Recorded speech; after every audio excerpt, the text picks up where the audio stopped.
Assalamualaikum warahmatullahi wabarakatuh. Selamat datang di channel Siaran Batin. Pada malam hari ini, saya akan menceritakan sebuah kisah dengan latar di desa terpencil di Jawa Timur pada era 1990-an.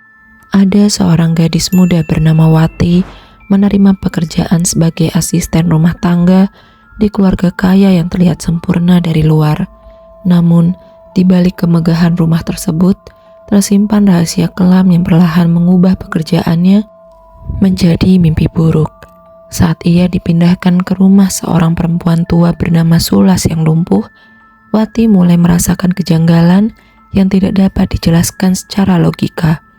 Suara langkah tanpa wujud, bayangan gelap, dan aturan aneh tentang daun kelor menjadi awal dari teror yang mengungkap sejarah kelam keluarga tersebut dengan ikatan dengan kekuatan yang tidak terlihat. Bagaimana kisahnya? Tonton dan simak cerita menarik dalam video berikut ini. Wati adalah seorang gadis muda dari sebuah desa di Jawa Timur. Ia berasal dari keluarga sederhana yang hidup dalam keterbatasan ekonomi. Ayahnya sakit menahun sehingga tidak lagi mampu bekerja. Sementara ibunya hanya mengandalkan pekerjaan serabutan di ladang milik warga. Kondisi tersebut membuat Wati memutuskan untuk mencari pekerjaan di kota melalui sebuah yayasan penyalur tenaga kerja rumah tangga. Dengan membawa harapan untuk membantu keluarganya, Wati berangkat ke kota dan mendaftarkan diri sebagai asisten rumah tangga. Di yayasan tersebut, ia bertemu dengan banyak calon pekerja lain yang juga memiliki tujuan serupa.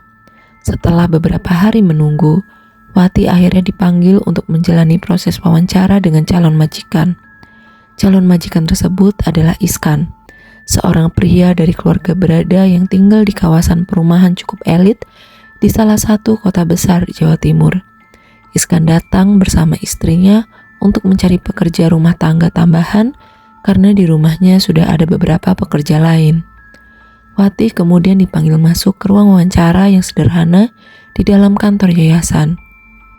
Dalam pertemuan itu, Iskan menjelaskan bahwa pekerjaannya tidak terlalu berat. Tugas Wati hanya membantu pekerjaan rumah tangga seperti memasak, mencuci, dan membersihkan rumah. Iskan juga menyampaikan bahwa di rumahnya sudah ada pekerja lain yang akan membantu Wati beradaptasi. Gaji yang ditawarkan juga tergolong lebih tinggi dibanding standar pekerja rumah tangga pada masa itu, sehingga Wati tanpa banyak pertimbangan langsung menerima tawaran tersebut. Beberapa hari kemudian, Wati mulai bekerja di rumah Iskan. Rumah tersebut sangat besar, rapi, dan terlihat modern untuk ukuran masa itu. Halamannya luas, kendaraan pribadi, serta suasana keluarga yang tampak harmonis membuat Wati merasa sedikit gugup, namun juga kagum. Ia kemudian diperkenalkan dengan para penghuni rumah, termasuk beberapa pekerja lain dan anak-anak Iskan yang masih kecil. Pada minggu-minggu awal, pekerjaan Wati berjalan dengan lancar. Tidak ada hal aneh yang ia rasakan. Para pekerja lain bersikap ramah dan membantunya beradaptasi.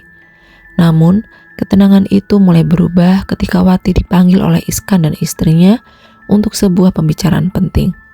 Dalam pertemuan tersebut, Iskan menjelaskan bahwa Wati akan dipindahkan untuk bekerja di rumah ibunya yang bernama Sulas.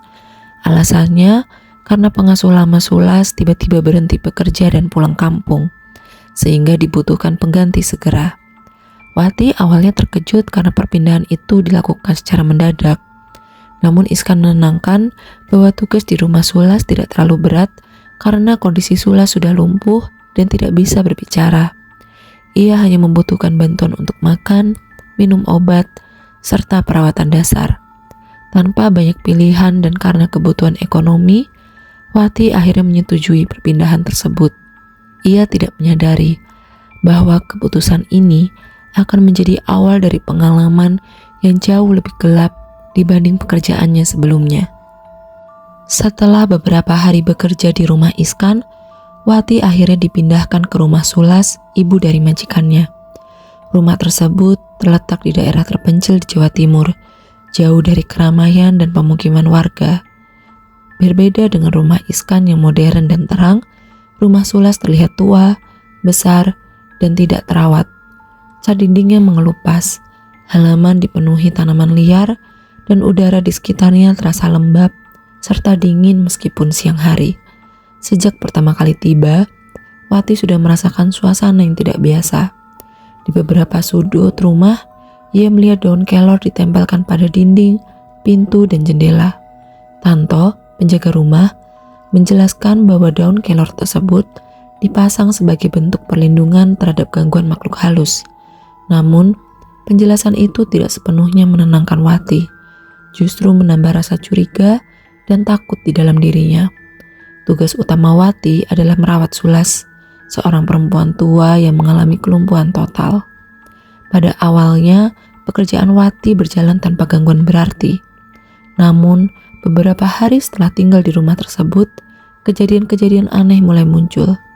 Pada malam hari, Wati sering mendengar suara langkah kaki di lantai atas rumah, padahal ia tahu tidak ada orang lain yang naik ke sana. Terkadang, pintu kamar terbuka dan tertutup sendiri tanpa angin atau sentuhan manusia. Selain itu, Wati juga mulai melihat bayangan hitam melintas di sudut pandang matanya, terutama ketika ia berada di lorong rumah atau dekat kamar Sulas. Setiap kali ia mencoba memastikan tidak pernah ada siapapun di tempat tersebut. Kejadian ini membuat Wati mulai sulit tidur dan merasa selalu diawasi.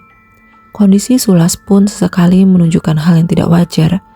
Meski dalam keadaan lumpuh, tubuhnya beberapa kali mengalami kejang mendadak tanpa sebab medis yang jelas. Matanya sering terbuka lebar dengan tatapan kosong, seolah melihat sesuatu yang tidak bisa dilihat oleh orang lain. Hal ini membuat Wati semakin cemas, meskipun ia tetap berusaha menjalankan tugasnya dengan profesional. Tanto kemudian memperingatkan Wati untuk tidak sembarangan melepas daun kelor yang ditempel di rumah. Ia mengatakan bahwa daun tersebut berfungsi sebagai penghalang agar sesuatu tidak masuk atau mengganggu Sulas. Namun, ia tidak menjelaskan secara rinci apa yang sebenarnya dimaksud. Seiring waktu, gangguan semakin meningkat.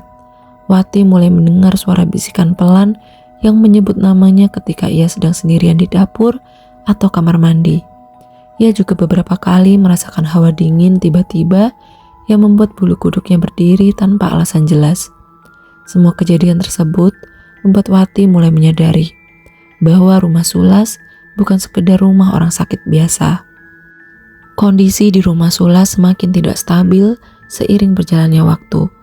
Wati yang sebelumnya hanya merasa takut, kini mulai berada pada titik kelelahan mental akibat gangguan yang terus-menerus terjadi.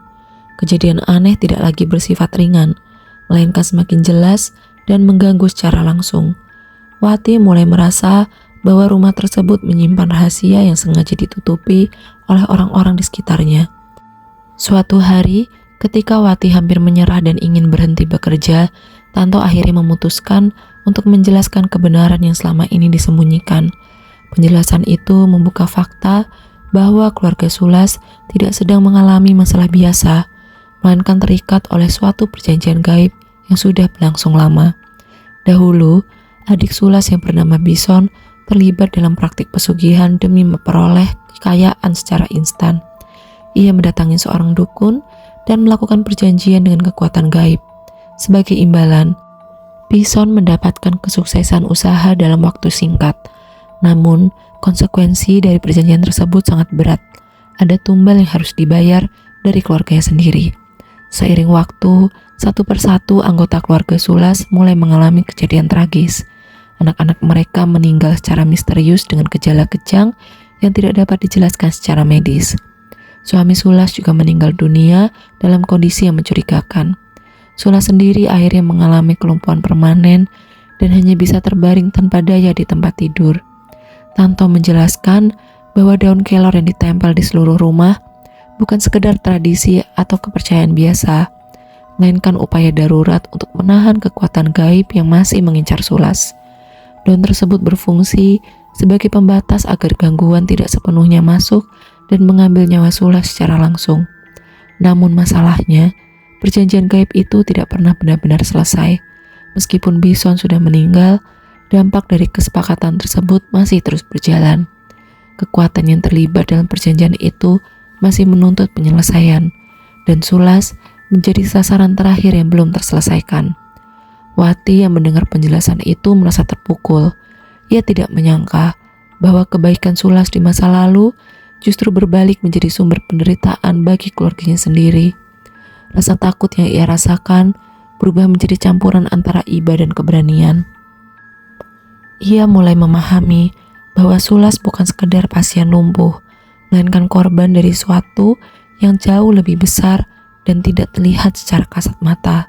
Sejak saat itu, Wati memutuskan untuk tetap bertahan merawat Sulas meskipun gangguan semakin kuat. Ia mengalami puncak teror berupa penampakan bayangan besar, suara-suara aneh, hingga gangguan fisik yang membuatnya sulit tidur. Namun, ia tidak lagi lari dari ketakutan tersebut. Pada akhirnya, kondisi Sulas semakin memburuk hingga ia meninggal dunia setelah mengalami demam tinggi dan kejang berulang. Setelah kematiannya, suasana rumah perlahan menjadi lebih tenang. Gangguan yang selama ini menghantui mulai menghilang secara bertahap. Wati kemudian kembali ke kampung halamannya di Jawa Timur.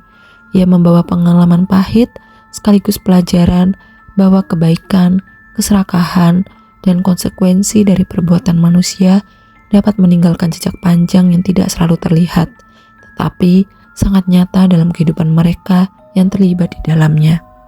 Inilah cerita yang saya bacakan pada malam hari ini. Jangan lupa like dan subscribe untuk mengikuti kisah-kisah menarik selanjutnya. Wassalamualaikum warahmatullahi wabarakatuh.